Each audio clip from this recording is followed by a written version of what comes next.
Bueno, habíamos visto hasta aquí, espero que se acuerden, y habíamos señalado que pese a que hay esta concepción tan generalizada de que Platón representaría el tránsito del mito a logos, hay sin duda también una fuerte presencia de mitos en la filosofía de Platón y mitos que tienen referencia que hacen referencia a temas políticos eh, y que son parte del imaginario griego con contenido emotivo, epónimo, es decir, la identidad de los pueblos, la grandiosidad de los héroes que fundaron las ciudades y una serie de eh, ejemplos para representar situaciones humanas intensas, difíciles y de otro tipo también. La anterior clase hemos visto algunos mitos, no todos. Hay una gran cantidad de mitos en el pensamiento de Platón, que no solamente se refieren a temas políticos, sino a temas como la filosofía y el conocimiento. Sin embargo, en la mayor parte de los mitos platónicos se pueden encontrar referencias políticas, y eso es lo que vamos a señalar ahora, eh, refiriéndonos a algunos de esos mitos que también los he señalado la anterior sesión. Vamos a avanzar un poco, después si es necesario volveremos para profundizar un poco más de estos mitos tan importantes como son el de la caverna y el mito de la auriga, que son dos mitos muy mentados, referidos, comentados por las interpretaciones filosóficas. Un momentito, por favor, estoy tomando nota de la asistencia. Bien, entonces es discutible que Platón representaría la ruptura con el mito y el desarrollo pleno de la razón.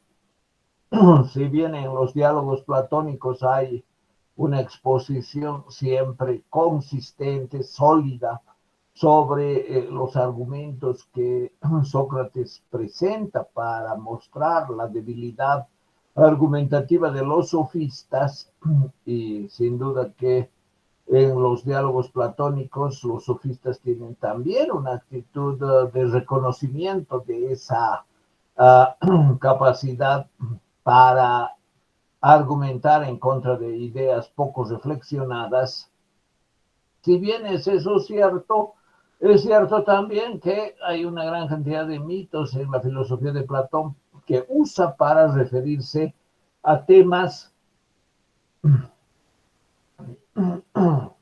complejos de profundo contenido filosófico y que aparecen como contenidos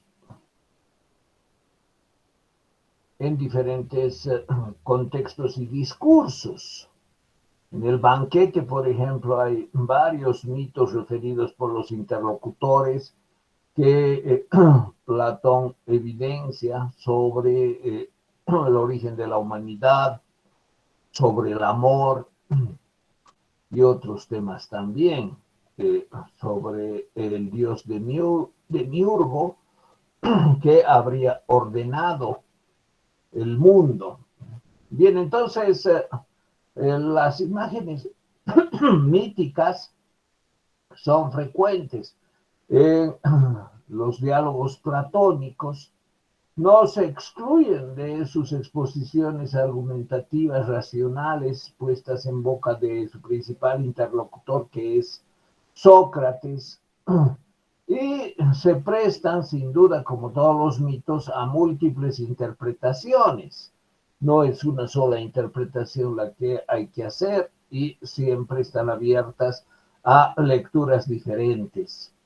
Son imágenes que muestran creaciones griegas y recreaciones platónicas que ponen en imagen precisamente, es decir, ponen en claro ciertos contenidos que dan lugar a las alegorías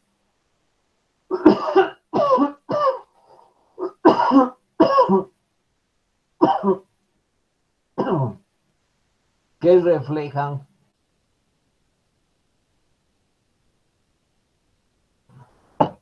profundas concepciones. También la creatividad poética de Platón y el estímulo a la imaginación y a la posibilidad de pensar determinadas ideas a través de estas representaciones de la propia imaginación. Hemos hablado un poco de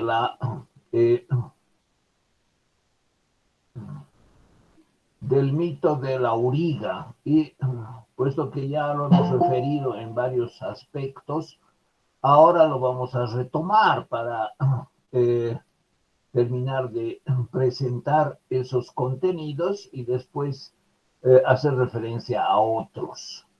Entonces, este mito de la auriga está, como os había dicho, en Fedro, que es una obra de madurez, y que muestra con esta imagen, ¿no?, de un cochero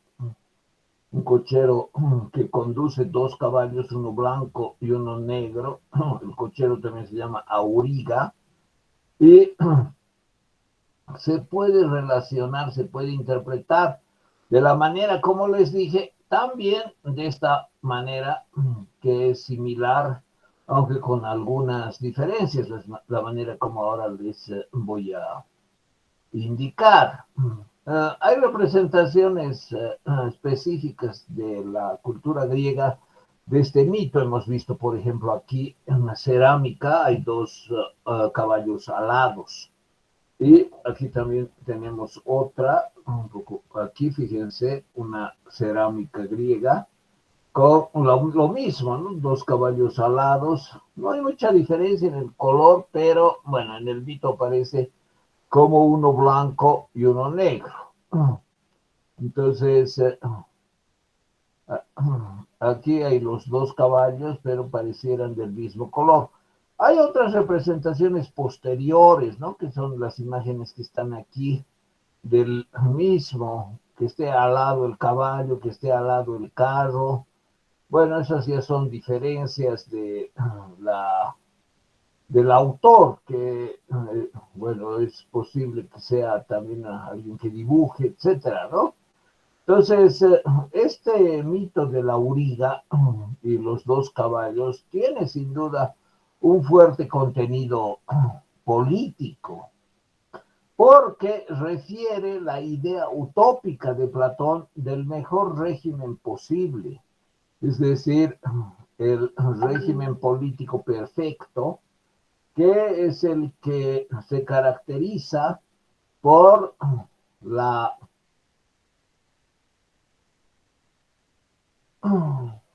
dirección, la presidencia del filósofo rey, es decir, el que gobierna en la polis perfecta es el filósofo.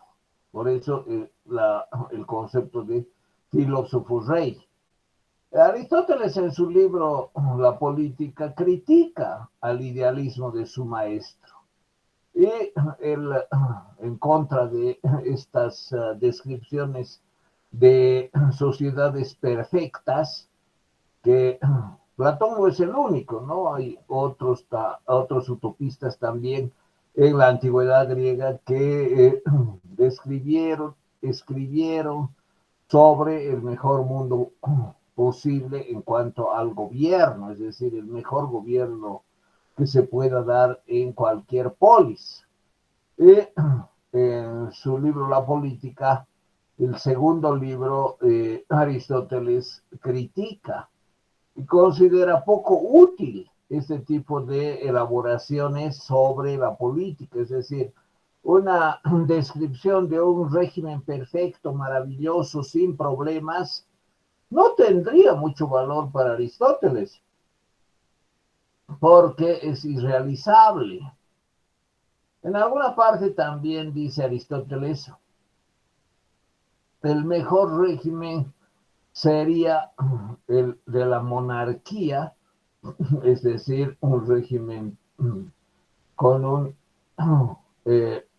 perfecto rey, con un perfecto monarca, pero inmediatamente añade y dice, pero ese monarca tendría que ser un dios, y no hay dioses entre nosotros. Es decir, tendría que tratarse de alguien infalible que no use el poder para su propio beneficio, sino de alguien que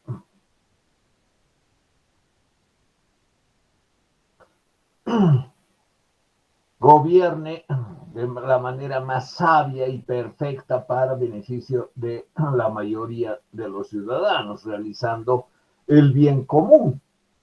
Entonces, esa concepción idealista de decir, este es el mejor régimen, es perfecto, es maravilloso para la mayoría de los ciudadanos porque realiza el bien común, no tiene relevancia ni utilidad para Aristóteles.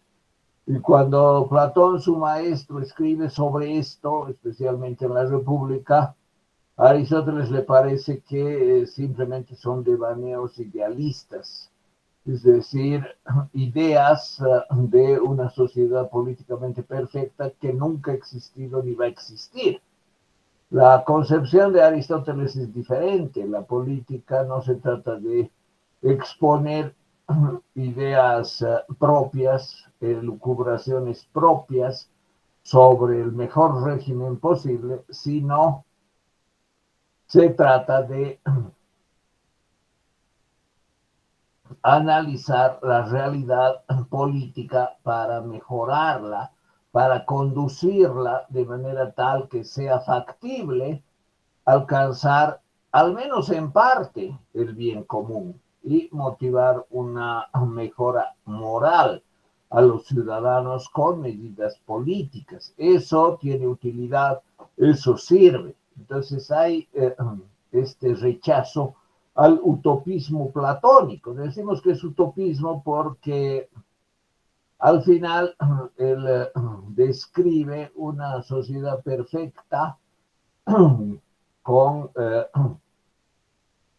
el filósofo Rey y eso como algo inmejorable, es decir, lo supremo en cuanto a organización política,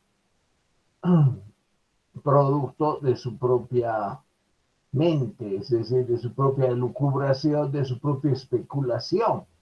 Y eso para Aristóteles no tiene mucho valor. Bueno, ¿en qué consiste este mito de la auriga del que ya hemos hablado? Está en Fedro.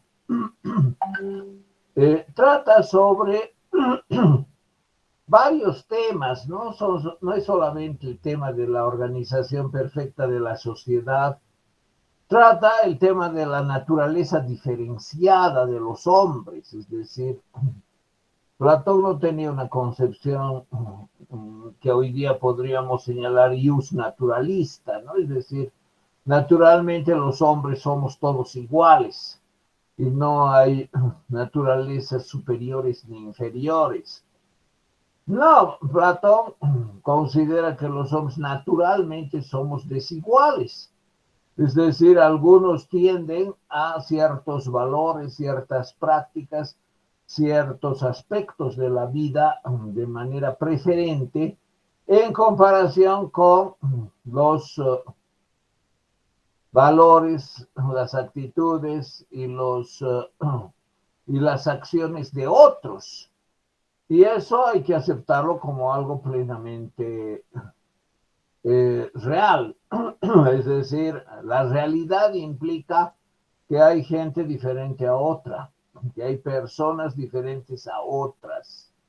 Y los discursos de igualdad y demás que tampoco existían en Grecia, ¿no? El igualitarismo, la concepción de una naturaleza humana idéntica, inmodificable en todos los seres humanos, eso es muy posterior. Políticamente, los filósofos griegos han reivindicado la diferencia entre los seres humanos y se han referido, por ejemplo, a naturalezas diferentes. Y ese es el caso, por ejemplo, de quienes tienen preeminentemente alma concupiscente, el caballo negro. ¿Qué buscan? ¿Qué quieren quienes tienen esta alma preeminente? ¿Cuáles son sus valores? ¿Y cómo? Eso es lo más interesante en la utopía platónica. Se podría organizar la sociedad no para llegar a la igualdad, sino para explotar la desigualdad, es decir, usar la desigualdad para una organización política perfecta, utópica, en que además todos sean felices, todos alcancen la virtud moral y todos tengan satisfechas sus demandas respecto de la organización política, respecto del gobierno, sabiendo inclusive que hay grupos de personas, por ejemplo, caracterizadas como esclavos. Entonces, no hay que mezclar ni confundir algunos conceptos. Platón nunca tuvo, por decir así, un espíritu democrático. Tampoco su utopía buscaba la igualdad. Lo que buscaba era que, conociendo la naturaleza diferente de las personas, que algunos valoran ciertos aspectos y otros valoran otros aspectos, etcétera, es posible alcanzar un tipo de organización en la que todos sean felices, realicen sus expectativas y cumplan su naturaleza. En ese sentido, hay una planificación desde arriba que se daría políticamente para organizar la sociedad de esa manera. Los de alma concupiscente, es decir, estas personas interesadas evidentemente en los goces materiales, en el placer, en el acceso que da a ciertas ventajas, el dinero, por ejemplo, o quienes tengan predilección por cualquier satisfacción corporal, que quieren y les agrada y se realizan, por ejemplo, acumulando bienes, teniendo propiedades o disfrutando de los placeres carnales. Estas personas de alma concupiscente es bueno que existan en la sociedad y es bueno también que se les restrinja ciertas cosas, que se les restrinja, por ejemplo, el acceso a la milicia, que se les restrinja el acceso al gobierno. El gobierno y la milicia participar en las entidades que dirigen, toman decisiones sobre temas públicos debe estar bastante regulado y debe ser bastante prohibitivo. Y especialmente para quienes tienen alma concupiscente, es decir, que tengan estos valores y que evidencien interés en la vida según estos aspectos. Ahora, estas personas es bueno que tengan propiedad privada, es bueno que tengan una casa, el oikos, un entorno a eso hace referencia mucho Aristóteles, ¿no? El oikos no es solo la casa, sino es también el entorno alrededor de la casa, por ejemplo, el acceso a agua, el acceso a ciertos productos de la naturaleza, del bosque, del río, eventualmente hasta del mar. Entonces, se trata de un entorno económico y ecológico también, con la posibilidad de dar sostenibilidad a la vida familiar, gracias a esos productos, a ese entorno y también, obviamente, al trabajo de las personas. Entonces, que haya esta naturaleza radicada en el alma concupiscente es bueno para la sociedad, porque además estas personas deberían tener familia, reproducirse, acumular bienes y dar hijos al Estado también, para que, siendo objeto de la educación, se vea cuál sería su mejor campo de vida en el futuro, es decir, como otros artesanos, si sus padres eran artesanos, como otros campesinos, si sus padres eran campesinos, dedicados a las tareas agrícolas u otras.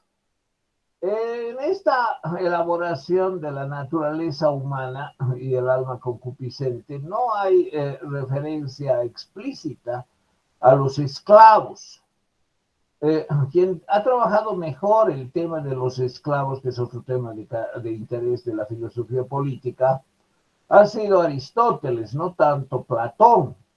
Platón está claro que no era amigo de la democracia, que él estaba de acuerdo con un régimen de jerarquía y de superioridad según la naturaleza humana, según la preeminencia de alguna de las almas sobre las otras dos, y tenía en cuenta también que la realidad de esclavitud, por ejemplo, de Atenas, donde había alrededor de unos 70.000 esclavos, era algo también natural, es decir, que correspondía al orden natural de las cosas en cuanto se refería a quienes serían la fuerza laboral, sin ningún derecho y sometidos al régimen eril, es decir, al régimen de esclavos.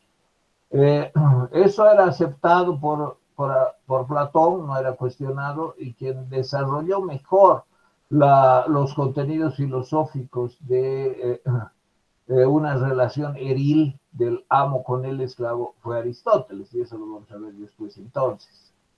Bien, les decía que no hay una condena ni un rechazo de parte de Platón a la esclavitud. Tampoco dice que los esclavos tendrían un alma concupiscente por naturaleza. Él se ocupa más de los ciudadanos, de quienes son parte de la polis y tienen obligaciones y derechos políticos. Por ejemplo, ser elegido para gobernar, para ser juez. Había jueces que se nombraba por azar, no por elección. Se los nombraba haciendo uso de procedimientos azarosos. Y pensaba también que lo que él desarrollaba mostraba su sociedad perfecta. En su sociedad ideal, quienes gobiernan son los filósofos. Esa es la tesis del filósofo rey. Y esta persona tiene eminentemente un alma racional. En el recorrido que el alma hace, porque hay un recorrido cada 10.000 años, y eso también está expuesto en el mito de la auriga, en el recorrido que hace el alma, que es auriga con los dos caballos, por el topos uranos, descubre las ideas, las ve desnudas, por decir así. Es decir, ve las ideas en su prístina presentación como esencias y ver eso, bueno, con los ojos del alma, ¿no? ¿Qué significa ver con los ojos del alma? Significa que se graba en la conciencia del sujeto como una imagen profunda, de profundo contenido. Ver, por ejemplo, las esencias. Y algunas especialmente, ¿no? La esencia de la justicia, por ejemplo, la esencia de la belleza, y así sucesivamente. Descubrir qué es la justicia, descubrir qué es la libertad, por ejemplo, a quienes se les debe permitir ciertas acciones libres, etcétera, son temas de interés, son temas profundos para quien ha estado cerca de estas ideas, para el filósofo. Y aquí también está la teoría del alma y del cuerpo. El cuerpo etimológicamente, soma, es también como una cárcel y hay una analogía con la palabra que refiere cárcel. Entonces, el cuerpo es como una cárcel del alma. Y en esa cárcel el alma recuerda lo que vio cuando seguía cada 10.000 años esta gran comitiva de las personas que iban en sus carros alados surcando el firmamento y descubriendo las esencias. Por eso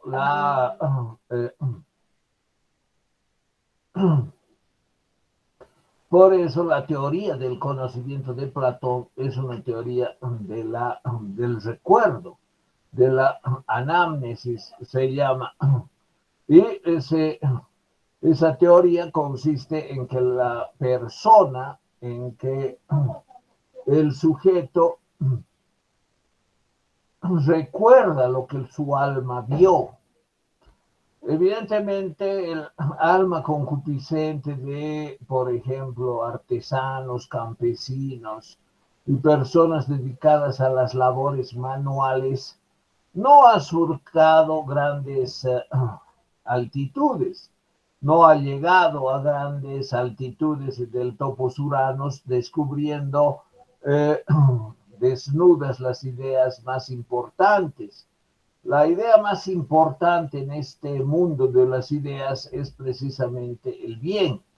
El bien es lo que presidiría a todas las demás ideas e inclusive daría cierta entatividad, es decir, manera de ser a las demás ideas. Pero también desde el punto de vista político son importantes las ideas de la justicia, la libertad y otras relacionadas con el gobierno. Entonces, quienes dirigen, quienes organizan políticamente la vida colectiva deben ser, en esta utopía política de Platón, los filósofos. ¿Y quiénes son los filósofos? Sin duda son muchos, pero hay algunos superiores a otros. Los sofistas no son filósofos, los sofistas son mercaderes de enseñanza, son personas que se dedican a vender sus servicios sin importarles la verdad. Lo que les importa es que los contrate para enseñar ciertas técnicas y para enseñar también ciertos contenidos de manera tal que quien paga por esos contenidos, ellos mismos, sus familias, etcétera, al sofista que es contratado, recibe el beneficio de dicho servicio. Entonces, quienes ofrecen el servicio de educar, de formar algunas técnicas como la retórica, por ejemplo, no son propiamente personas interesadas en descubrir las esencias ni las ideas. Sus almas han estado bastante limitadas por la fuerza del corcel negro que tiende siempre hacia abajo. y por lo tanto no han podido remontar a actitudes considerables que les permitan ver de cerca el conjunto de las ideas relacionadas, por ejemplo, con el gobierno. Entonces, tener alma racional implica amar la verdad, implica haber recordado o recordar cuando sea necesario el contenido prístino de estas ideas, como son la justicia, la libertad, la, los valores cívicos, los valores de cumplimiento de las costumbres en la polis, etcétera, etcétera. Y eso supone también que el filósofo organice la sociedad de manera que, considerando las almas diferenciadas, permita que todos tengan una vida plena, alcancen el bien común, es decir, puedan realizar la particularidad de su vida según lo que le es propio a cada uno, según su naturaleza, y esa es la arquitectura de la polis, y esa es obra eminentemente de los filósofos, y en particular de algún filósofo que sería como el filósofo fundador del orden político de la polis perfecta, que establece en primer lugar esta preeminencia. Quienes tienen poder, quienes acceden al poder, quienes usan poder para beneficio de todos y para alcanzar el bien común, deben ser filósofos. ¿Quiénes son los filósofos? Los que tienen eminentemente alma racional. ¿Y eso qué significa? Que el alma racional domina los impulsos concupiscentes del corcel negro y también los valores específicamente militares del corcel blanco. Y las decisiones de la auriga son siempre decisiones racionales, con justificación argumentativa, con deliberación, inclusive con el mismo y análisis de las situaciones para alcanzar decisiones de bien común. Entonces, en esta manera de ver la política utópica que tiene Platón y de establecer las prerrogativas, las atribuciones tan amplias que tendría el filósofo de alma racional, se establece que la mejor forma de vida es la que dicte precisamente la razón al filósofo y se lleve a cabo para la organización perfecta de la sociedad. Bien, entonces tenemos que en la medida que prevalece la conducción del alma dada por el auriga, el caballo negro no tiene posibilidad de dirigir la vida del político hacia fines concupiscentes, es decir, usar el poder para tener placer, por ejemplo, para acumular riqueza, para tener una vida de lujo, de ocio, de disposición de todos los medios para el beneficio del gobernante y de sus adláteres, es decir, de los que están a su lado y que comparten también el poder. El uso del poder por parte de alguien de alma concupiscente ocasiona las peores y más indeseables formas de organización política, porque en ese caso el que gobierna va a usar el poder para satisfacer sus impulsos más deplorables, desde los impulsos sexuales que siempre aparecen hasta los impulsos de riqueza, de poder, de superioridad y de dominio del conjunto de la sociedad a la que en general debería servir y no servirse de ella. Entonces, un sistema político, una polis con alguien, un agricultor, un artesano de alma eminentemente concupiscente da lugar a la peor forma de resultados de gobierno. Es decir, esa persona es imposible que pueda gobernar para beneficio de la mayoría y de realización del bien común. A lo sumo va a poder tomar decisiones pensando en sí misma, en sus adláteres y en la gente que le estaría muy cercana, con salamería generalmente, para recibir algún beneficio. Pero queda claro que desde el punto de vista político, esa es la peor opción que existiría en cuanto a la forma de gobierno. Bien, recíprocamente, en oposición, la mejor forma, la utópica, es la de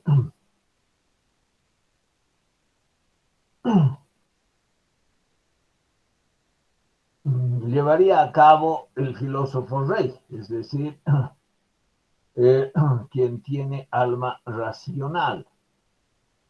Esta persona decidiría todo no en función de sus apetitos, no en función de sus deseos de, por ejemplo, una vida de gozo en la mesa, en la cama, sino en función del beneficio colectivo mayoritario. No se puede satisfacer a todos en todo, pero se puede tomar decisiones que sean importantes, estratégicas para la mejor situación de la mayoría de los ciudadanos. Y esas decisiones son las del bien común. Entonces, el bien común no es asistir a todos por igual, por ejemplo, con algún subsidio, sino establecer las necesidades de quienes las tengan y tengan las más apremiantes y establecer estrategias de solución de esas necesidades, que no es el asistencialismo. Eventualmente podría hacerlo como una medida urgente, pero en general no puede constituirse el asistencialismo como una medida permanente para evitar que algunos tengan necesidades apremiantes. Si se organiza bien la sociedad de parte del filósofo rey, no ha de haber esos grupos que tengan necesidades apremiantes, específicamente que no tengan que comer, ni tengan posibilidad de atender inclusive las enfermedades más leves. Se entiende que esta planificación de la vida política ha de dar lugar a que haya empleo, trabajo para todos, o por lo menos para la gran mayoría, y que quienes no quieran trabajar, bueno, tengan que realizar sus propias actividades al margen de esta planificación racional. Es por eso que, por ejemplo, Jean Touchard, que es un teórico de la historia de las ideas políticas, yo les he compartido el texto respectivo, dice que la utopía platónica es una utopía de socialismo castrense. Es decir, hay un contenido socialista, porque desde arriba habría la organización del Estado de parte del filósofo rey, de manera que artesanos, campesinos tengan posibilidad de trabajo, tengan posibilidad de acumular propiedad privada, tengan la posibilidad de, por ejemplo, disfrutar de una familia más o menos, bueno, bien constituida, con la esposa, tal vez algunos esclavos, los hijos, y dando lugar también a que el Estado descubra en esos niños la posibilidad de que se conviertan en el futuro en guardianes. Hemos visto quiénes eran los guardianes también. Los de alma racional, los políticos, y los de alma irascible, los militares. Entonces, que esto venga desde arriba como una organización racional dada por el filósofo Rey, implica sin duda una organización no democrática, sino una organización hasta en cierta medida totalitaria. Es decir, usted, porque tiene alma concupiscente, va a ser artesano toda su vida. Estas son las posibilidades, estas son las características de su vida, y va a trabajar y va a aportar a la sociedad así. Platón se imagina que esta organización desde arriba, según la naturaleza humana, va a ser aceptada por todos y que no ha de haber en general discrepancias. Es más, cada uno va a sentirse feliz donde le corresponde.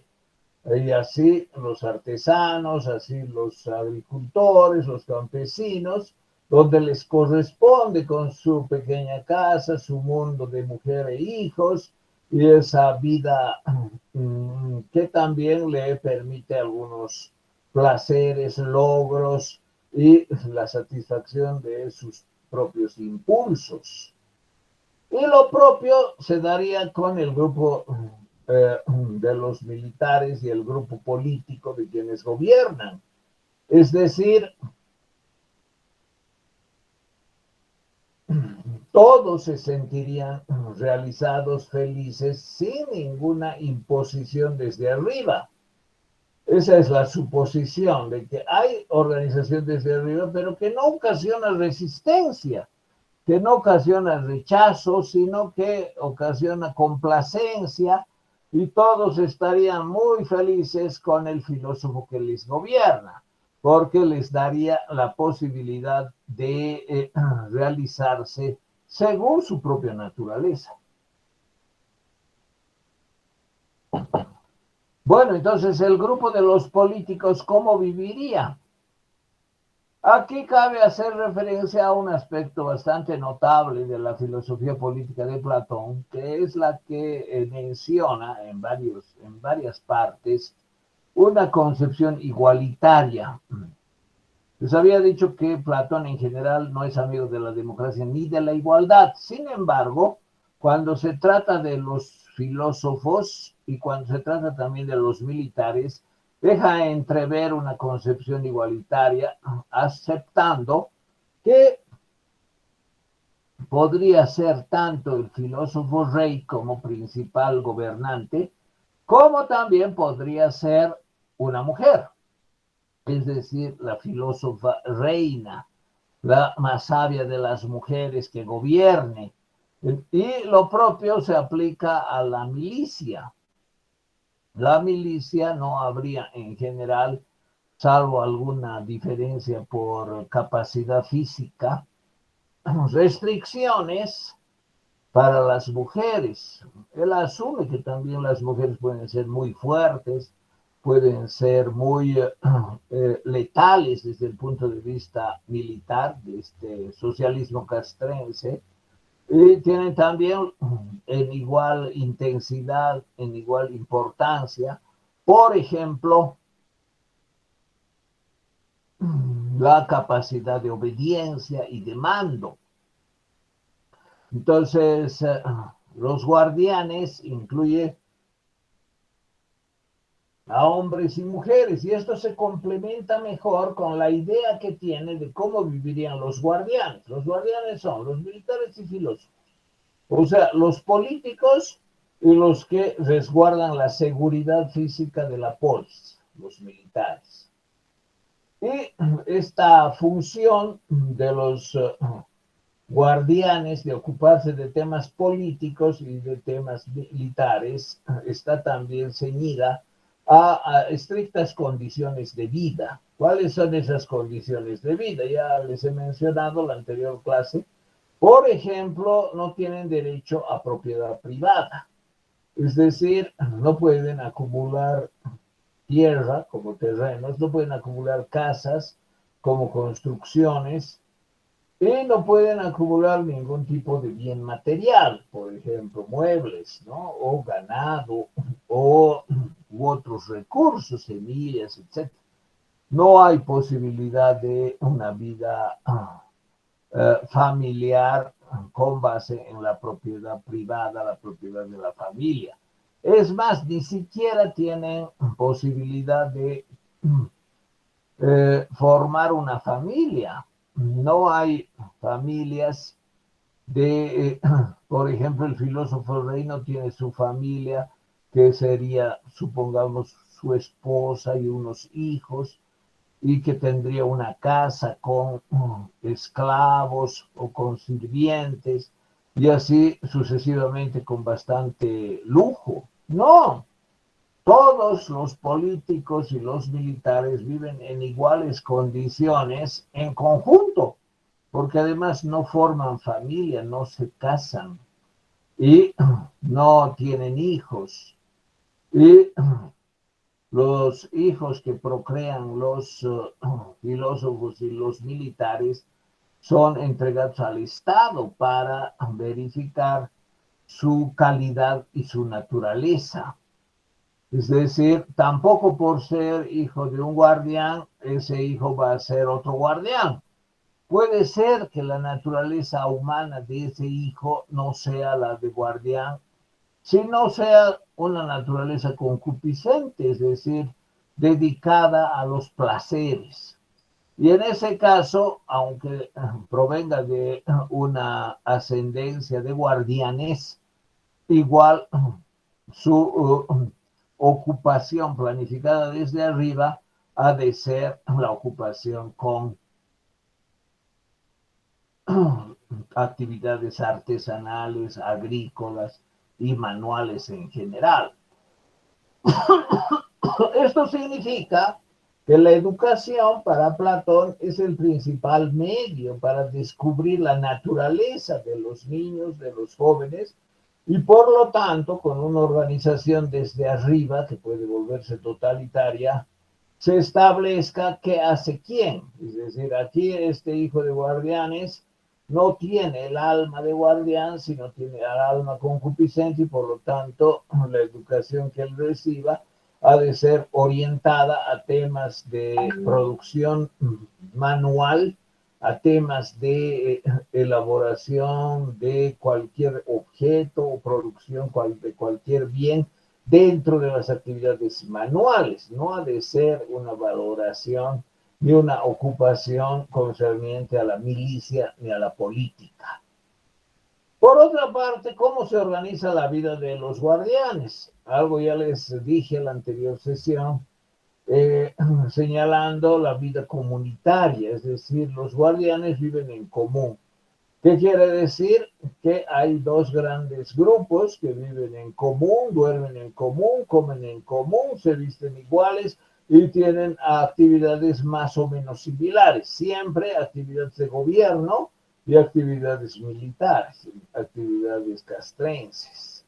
Y eso les permite tomar las decisiones a los políticos, mostrar la fuerza de la polis como fuerza material política y desarrollar una vida en conjunto, es decir, sin propiedad privada, sin familia y con lazos más de fraternidad entre los propios militares y los políticos. Ahora bien, ¿cómo se reproduce? Con contacto indiscriminado. No hay una selección por el amor o por cualquier otra característica fenotípica, diremos, de los guardianes, sino hay una reproducción colectiva. Días en que la comunidad de hombres visita a la comunidad de mujeres, tienen relaciones, las mujeres se embarazan, después dan a luz, y esos niños, después de tener ciertos años en la comunidad de las mujeres, además nunca se sabe quiénes son sus padres, después de unos años son entregados al Estado, es decir, a la organización política que los va a educar de manera permanente durante varios años, es decir, van a estar a cargo de los pedagogos, ¿no? Los que dirigen a los niños, eso significa pedagogía, paidos, ágogo.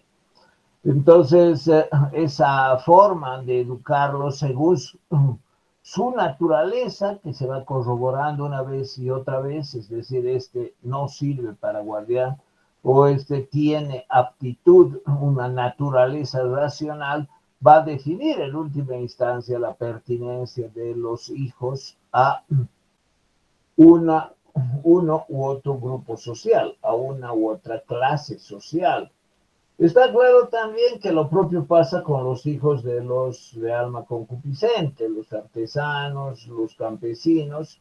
Después de cierta edad, puede ser a los 7 años, entregan sus hijos al Estado, de manera que el Estado defina si se trata de alguien con alma racional, destinado a ser filósofo y por lo tanto gobernante, si se trata de alguien de alma irascible, destinado a ser militar, o finalmente alguien que, con preeminencia del alma concupiscente, sea alguien ocupado con las tareas manuales, la agricultura o la artesanía.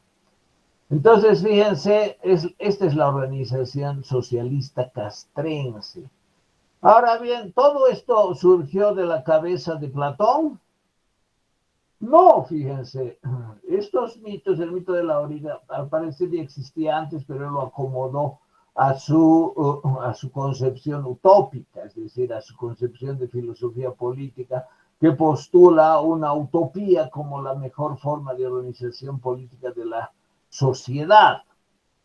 Por una parte. Por otra parte, los contenidos, esto de que la educación descubre la naturaleza, de que los guardianes no tienen propiedad privada ni familia, que viven en comunidades y tienen relaciones sexuales indiscriminadas de una comunidad con la otra, es decir, de varones con las mujeres, etcétera, etcétera. No es que se imaginó Platón como resultado de sus reflexiones filosóficas. Lo cierto es que en la guerra del Peloponeso, que en gran medida tuvo fatales consecuencias para Atenas, Atenas perdió frente a Esparta, en el desarrollo de la guerra murió Pericles, resultado de una epidemia, una epidemia que causó estragos en Atenas a tal punto que los espartanos no querían entrar a invadir Atenas porque creían que se iban a contagiar, etcétera. En el contexto, les decía, de la guerra del Peloponeso, la pérdida de Atenas de la guerra, la invasión de Atenas por los espartanos, y la imposición de los 30 tiranos, además de los hechos políticos concernientes a esta guerra, que son bastante extremos, por cierto, han motivado un escenario de valoración del enemigo. Y es eso lo que hizo Platón, valoró al enemigo. ¿Quién era el enemigo? Los espartanos. Y valorando el sistema espartano es que escribió la República o pergeñó estas ideas utópicas, ¿no? De ausencia de propiedad privada, de contacto sexual comunitario, de división de la sociedad en grupos o clases sociales según la naturaleza, de función de la educación, etcétera. En ese sentido, es muy importante tener en cuenta que por muy imaginativas y creativas que sean algunas ideas, que parezcan algunas ideas, siempre hay algún referente real que les motiva, que motiva a los autores, a los escritores, a propugnar esas ideas como ideas del mejor mundo posible. Bueno,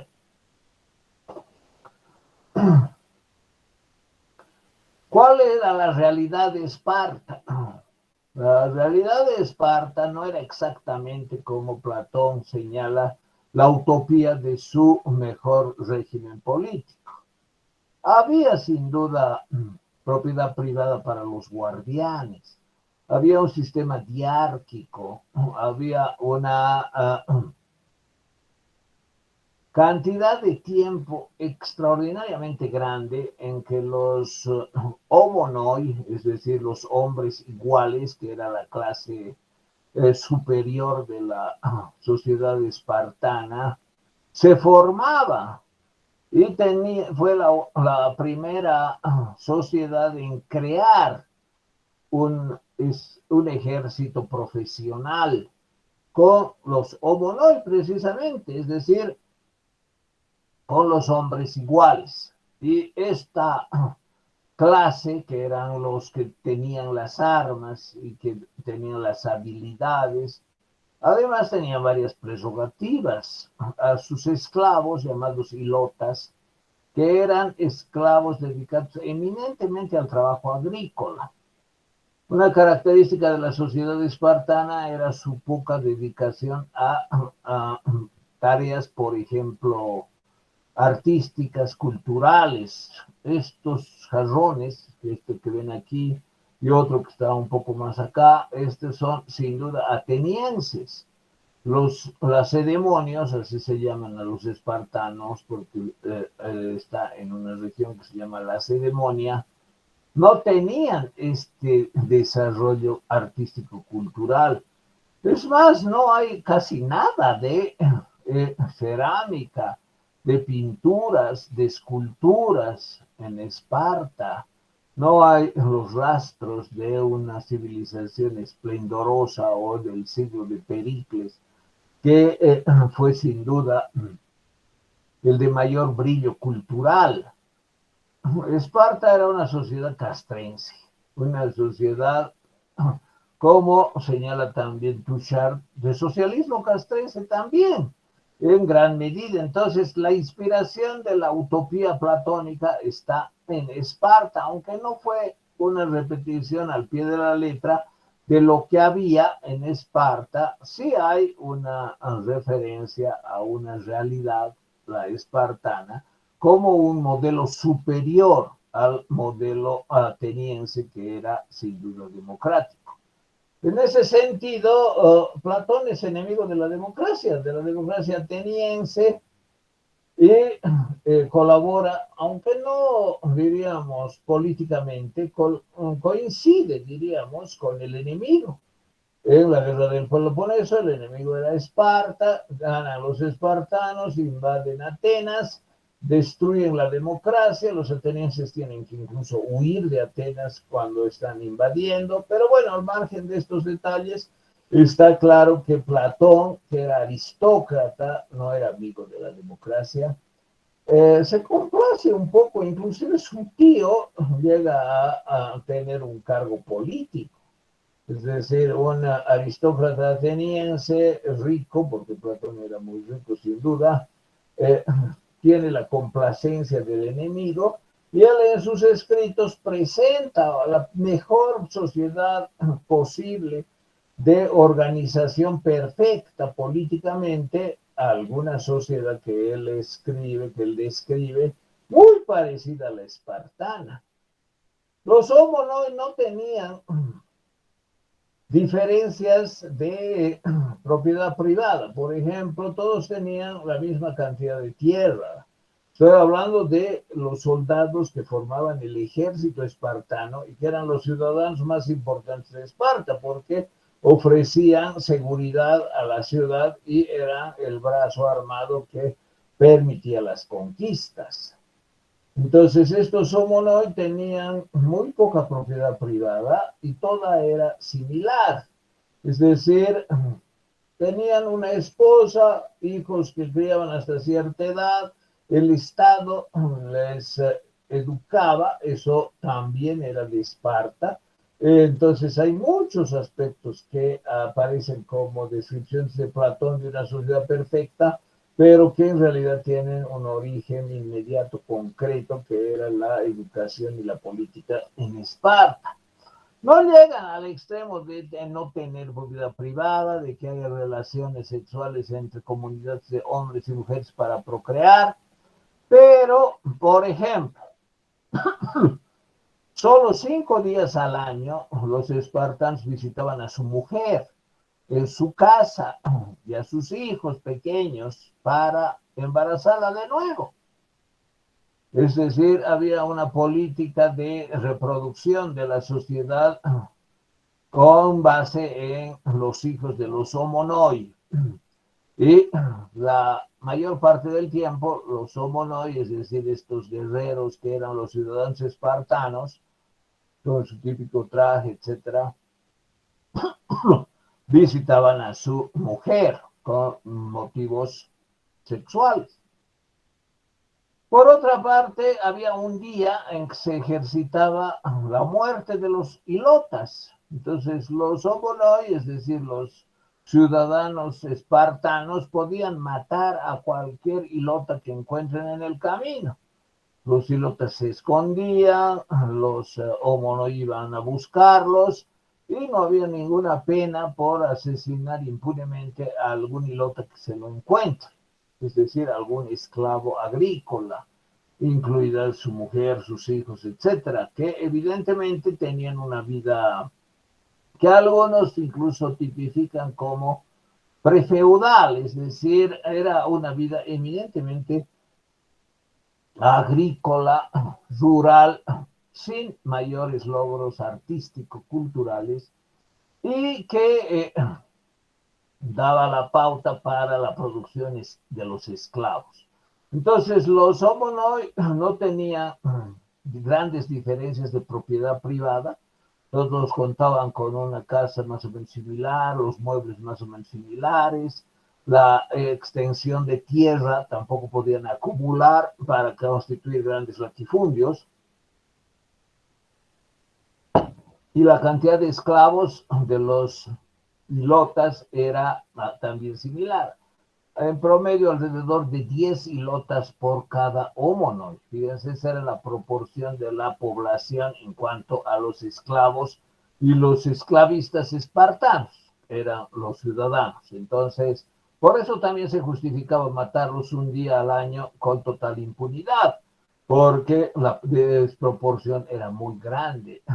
Es decir, si se levantaban, los ilotas podían efectivamente destruir el sistema social y político creado desde arriba.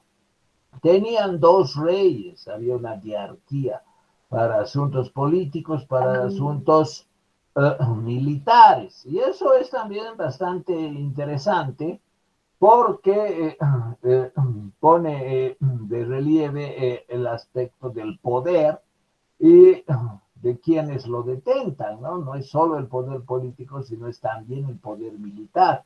Y eso aparece en la forma del alma irascible, el alma racional. Es decir, sin duda Platón conoció el sistema espartano en varios de sus aspectos y como no era muy amigo de la democracia, como tenía ínfulas de aristócrata y como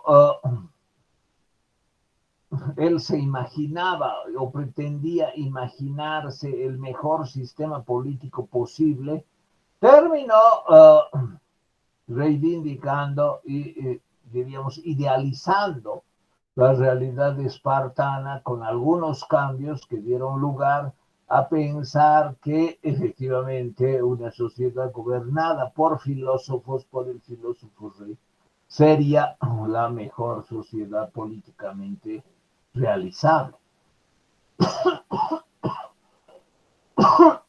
Pero no fue así.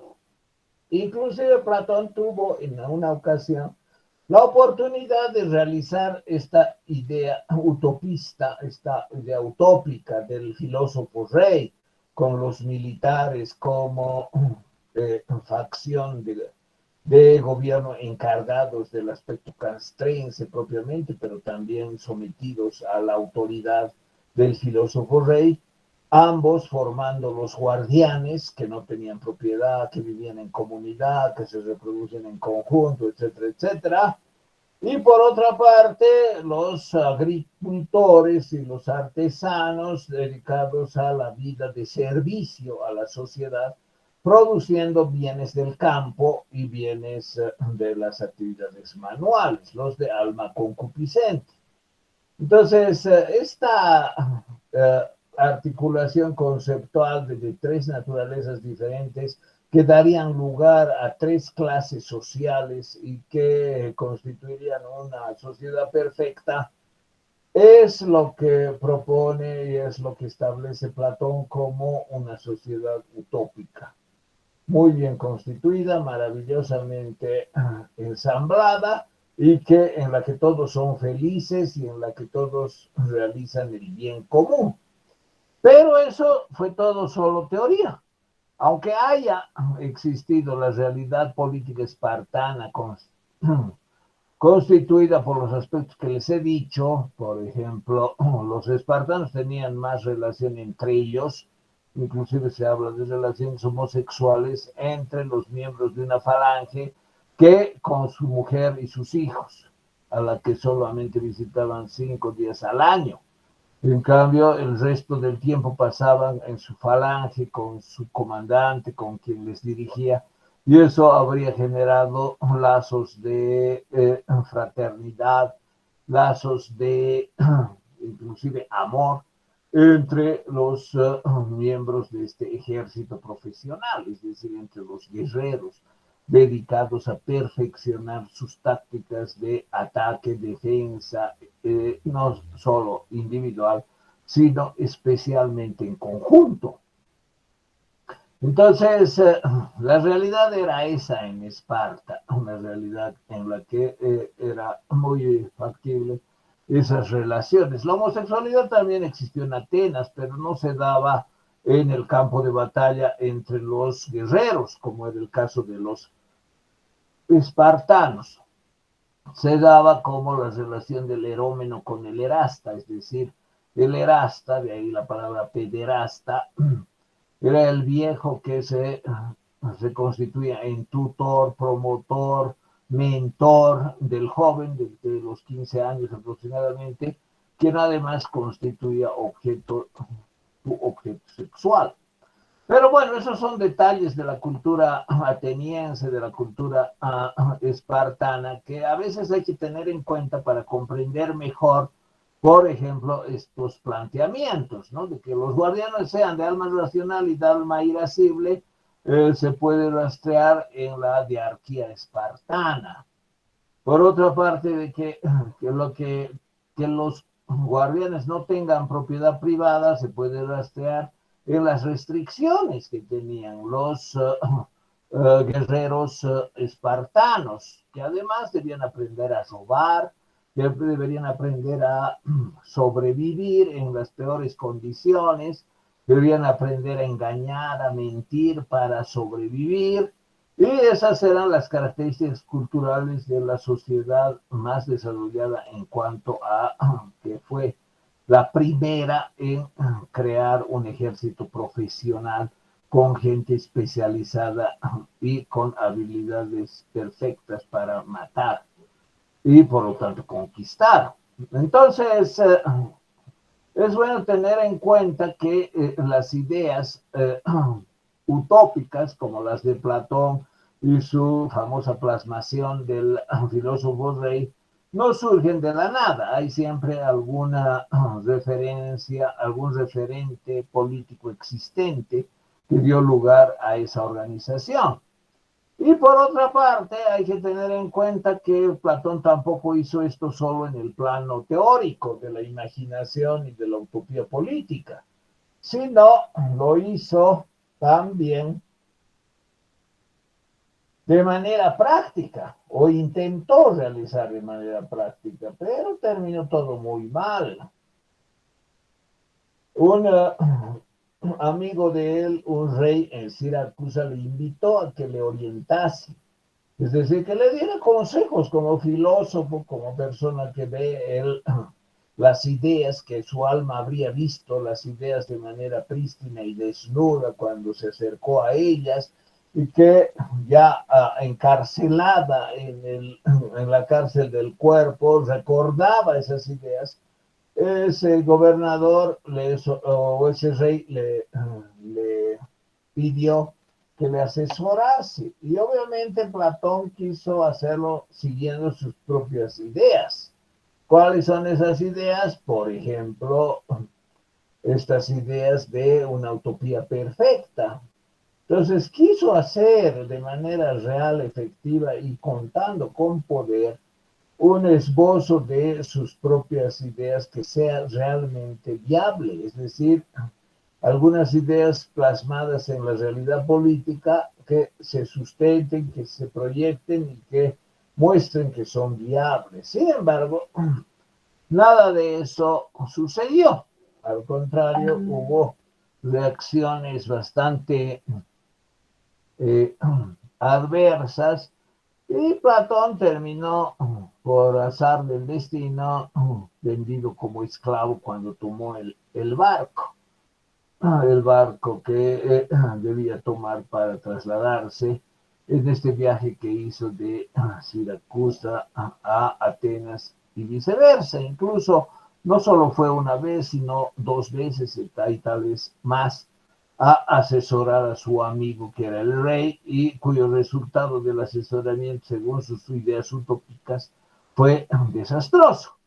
Y el mismo rey le terminó pidiéndole que se fuera. Bueno, entonces los filósofos, como ven, no solamente idean conceptos, describen mundos fantásticos en cuanto a la filosofía política, no solo establecen conceptos que serían los mejores y los más perfectos, sino que también tratan de realizarlos. Y ese es el caso de Platón, pero eventualmente parece que sería mejor que no lo hicieran, porque es justo que el resultado fue bastante calamitoso en cuanto a la realidad política de Siracusa. Bueno, hay algunos temas más que se podrían señalar aquí, por ejemplo, ¿no? Los prados de la llanura de la verdad alimentarían al caballo dócil para que vuele, es decir, el caballo blanco es el dócil y se alimentaría con los prados de la llanura de la verdad. ¿Y eso qué significa? ¿Por qué es dócil y por qué da lugar a que el auriga esté muy cerca de las ideas? Es porque se alimentaría de pastos que les favorecería al caballo blanco descubrir la verdad. El caballo brioso es la fuerza concupiscible, los deseos y las pasiones que motivan la satisfacción sensible y el placer en el mundo de las sombras.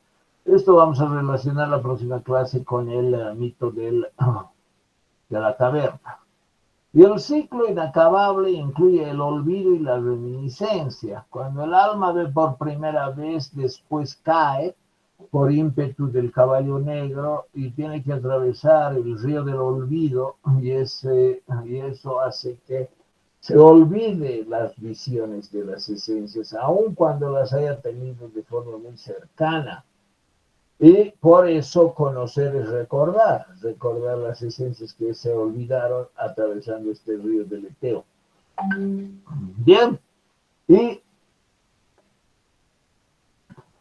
eso tampoco es una sola vez, cada 10.000 años hay este séquito encabezado por los dioses, los 12 dioses del Olimpo que surcan el topos Uranos, y atrás están las almas, pero en primer lugar las almas de los filósofos. Y muy abajo, generalmente sin posibilidad de remontar el alma concupiscente. Bien, hemos avanzado bastante este tema del mito de la auriga, que es algo fundamental en la filosofía política platónica y especialmente en lo concerniente a su utopía política.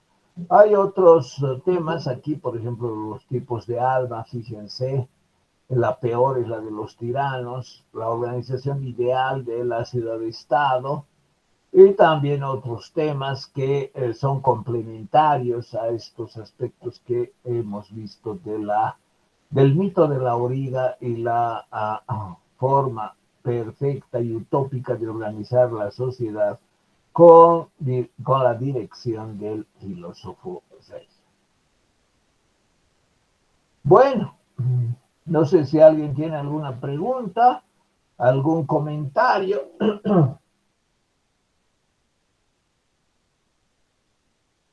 Muy bien, muy interesante tu opinión. Yo estoy de acuerdo en lo que dices y creo que sí se constata, ¿no? Cualquier intento de realizar ideas políticas nunca ha sido muy plausible, muy verosímil, muy encomiable, ¿no? Siempre ha tenido dificultades y en general ha terminado en fracasos.